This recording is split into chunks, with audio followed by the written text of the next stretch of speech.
Balita, bumisita sa Pilipinas si Myanmar President Thein Sein upang paigtingin ang mabuting samahan ng dalawang bansa. Nagkaroon din ng 6 na kasunduan kung saan inaasahang makikinabang ang parehong bansa. Para sa detalye, balita mo kami Elena Luna.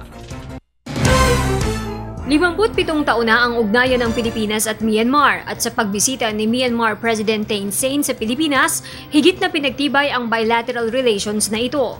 Ito ang unang state visit ni President Thein Sein sa Pilipinas mula nang mahalal bilang Pangulo Pebrero 2011. Bago naging Pangulo, 4 na taon siyang nagsilbing Prime Minister ng Myanmar. Ang pag-uusap ni Pangulong Aquino at President Thein Sein sa music room ng palasyo ang kanilang pangalawang bilateral meeting. Ang unang bilateral meeting ng dalawang leader ay sa Myanmar noong Hunyo nang ginanap doon ng 22nd World Economic Forum on East Asia Summit. We also discussed the historic developments in Myanmar under President Thein Sein's leadership, particularly democratic and economic reforms that he has instituted. These reforms include the holding of free elections, the release of political prisoners, dialogue with the opposition, the expansion of political rights, and the promulgation of new economic laws such as the new foreign investment law. These herald a new chapter in Myanmar's history.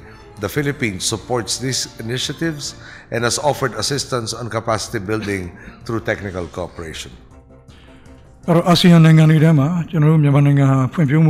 I also requested President Aquino to assist us in areas of health, education, and economy and human resource development. As you all know, we have lagged behind in terms of development compared to other ASEAN member states, as Myanmar was imposed against economic sanctions for nearly 2 decades. Mahalagang bahagi ng state visit ng leader ng Myanmar ang paglagda ng 6 na kasunduan. Ito ay ang visa exemption, food security at agrikultura, renewable energy, information at trade and investment. We have also signed a memorandum of agreement on visa exemption, granting Filipinos who are holders of ordinary passports visa-free entry to Myanmar for tourism and business purposes. We had the chance to pay a short visit to their country earlier this June, and we are pleased that more Filipinos will have greater opportunities to see the beauty of Myanmar. This will also facilitate the people-to-people exchanges that are vital to our country's relationships. Naging saksi rin ang dalawang leader sa paglagda ng kasunduan ng Chambers of Commerce and Industry ng Pilipinas at Myanmar. Naging pagkakataon din ng state visit para manawagan ang Myanmar leader ng mga investor sa kanilang bansa.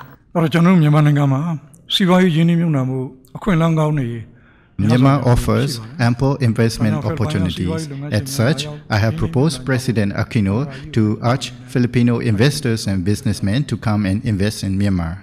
Sa September 29, 2016, ipagdiriwang ang 6 na dekadang ugnayan ng Pilipinas at Myanmar. Para sa Telebisyon ng Bayan, Elena Luna.